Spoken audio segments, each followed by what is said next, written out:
కర్మేలు కొండపైన గొప్ప మేఘమై ఆవరించగా ఆహాబు భయపడిన అగ్ని వర్షము కుమ్మరించుమా.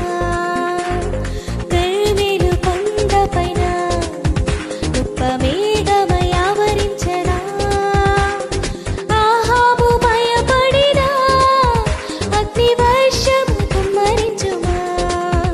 మండే అగ్నిల్లిరా దేవా, అన్య భాషలతో అభిషేకించు.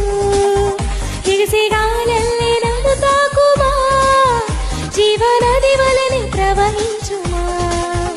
మండే అగ్నిల్లిరా దేవా, అన్య భాషలతో అభిషేకించు. ఎగసి గాలి